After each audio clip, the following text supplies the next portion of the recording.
Welcome to the Bluffton News. I'm your host, Daniela Squiccaro, and we are coming to you today from a very special location in the promenade of Old Town Bluffton. We are here at the Engel and Volker's Bluffton Property Lounge, and it is a beautiful space for some very special interviews. I want to welcome my first guest today. This is Diana Radcliffe. You've seen her before. She is very heavily involved with the Friends of Bluffton Dog Parks and serves on the board as its treasurer.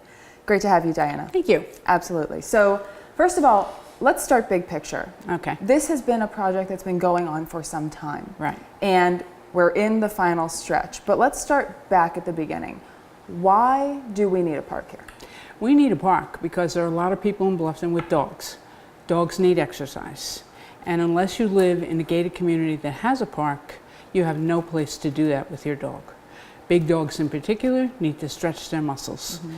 You can't do it on the ball fields. There's no place for them to do it. It frustrates them, it frustrates the owners, and we've had a lot of people asking for a park for a long time.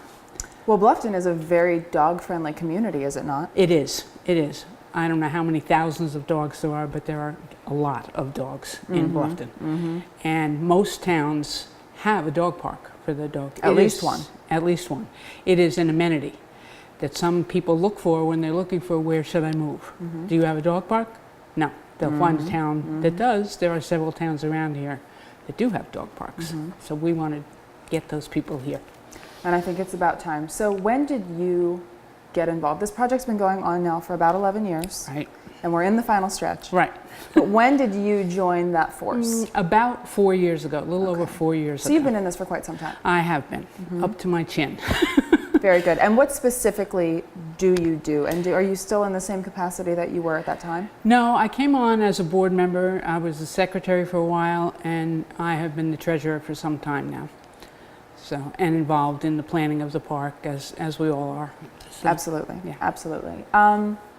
So last time we talked, I'm remembering back to our most recent interview, which was a couple of months ago now, and a lot has happened in that time. Right. So at that time, we were kind of just firming up plans, looking at the creation of the park itself, initial drawings, things like that. We've firmed up a lot of things now at this point, haven't we? And where are we now in this process? Okay, so this is, I'll give you a brief synopsis. Perfect. So I know there are still a lot of moving parts. There are a lot of moving parts, which I did not realize when I got involved with this. And one of the analogies that we have used is when you see a duck floating on a pond, all you see is just a duck floating on the pond. What you don't see is the feet going a mile a minute underneath, and that's what's going on with the park. Well, that's true for every organization, to be fair. So people just look at the duck floating and think nothing's happening. In fact, that's not true. We got the site approval in June. We now have what's called an MOU, a memorandum. Can you explain that a little bit? A memorandum of understanding, which it lays out the basic parameters of the development of the park. It's a partnership between us and the town and the county. And so it lays out basically what each of us is going to do. We are driving the development of the park. We're responsible for the plans, and the town is helping us with permitting. The county is going to maintain the park after it's done. So that's a big step. And now we're in the process of getting the permits, which the town has said they will facilitate for us so that we can move quickly.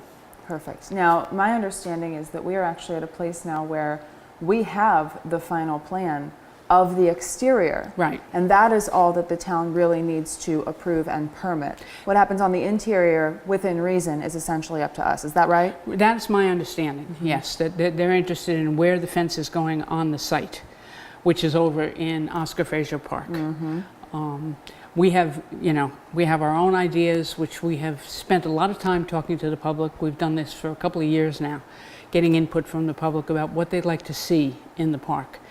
And many, many meetings and discussions. And we have incorporated all of that, we think, into the plan. Basically, on the inside, there will be 3 separate areas. An area for the big dogs to run, an area for the small dogs to run, and a third area, which we haven't got a good name for yet, but it's intended for older dogs or dogs that have had surgery and are recuperating, or people that have had surgery and recuperating who don't want to be out in the main park. So generally low energy, but still have a place to be off leash. Just want to be off leash for a little while and then go home. A lot of people have asked for it. A lot of people have appreciated it when we've said that's what we're doing, and I think it's going to be a valuable part of the park. Fantastic. Okay, so we're at this place where we've got these plans, and it took quite some time to get there, but we're finally at that place, right? Right. Let's talk about the groundbreaking a little bit, because I know that's coming up. We don't have the date for that yet. What do we need before we're able to do that? Yeah. And what do we see for the future as far as actually putting shovel in dirt? We had hoped to have the groundbreaking September 20th, and I went around town telling everybody that. Well, you're excited. I was excited. I'm so excited about this park. Yes.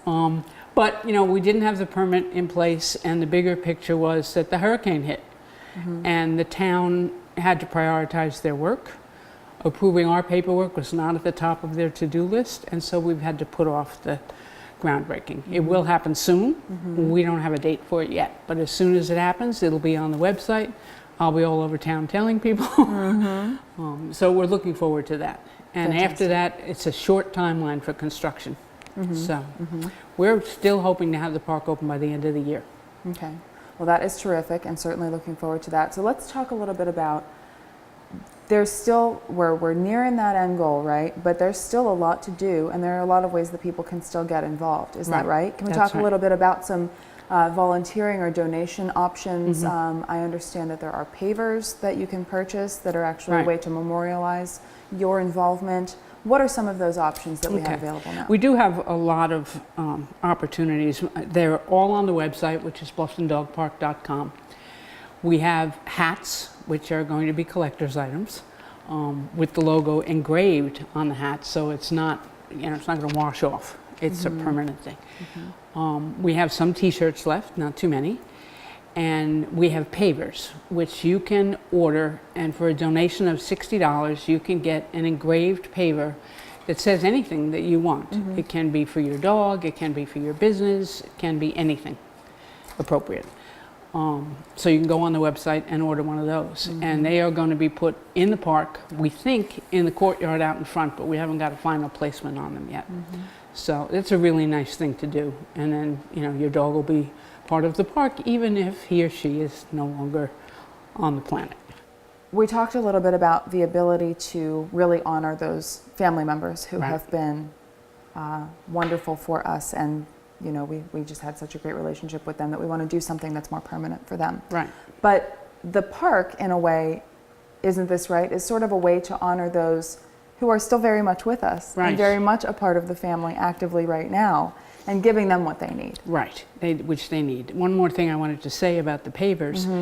We have some people who have decided they would like a paver to use in their own backyard. That's a nice idea. Which, you know, and so we've said, okay, you could do that, order it, and we'll have it available for you to pick up. So that's nice too. Absolutely. Some pavers are going to be in the park and then one at home. So, yeah. And the other donation technique that you can use is we always take cash. Oh yes. Cash and checks. Yes, yes. You can go on the website and do that. There's a donation page that you can go to and just donate directly to the park. Or you can send a check to our post office box, which is on the website, but the box is 2534 in Bluffton. Okay, P.O. Box 2534 in Bluffton. In Bluffton, right. And we have a fair amount of money in the bank, but there is a lot to do to build a park, much more than I realized when I got into it. And so we still can use some donations, and we'd like to be able to make this the best park that we possibly can. So anyone who's interested in supporting that, we'd be more than happy to take your money. Wonderful. Now, I know that there's been a table at the farmers market, and there are a lot of ways that you can get involved with the Friends of Bluffton Dog Park. So Diana, thank you so much for your time today. Well, thank you. It was a wonderful time to speak with you, and that's bluftondogparks.com, is that right? Exactly. And you can get in touch with any of the board members with any of your questions, and it looks like we are in the final stretch of the first Bluffton Dog Park. It will be a park soon. Diana, thank you so much. Thank you, Daniela. We'll be right back.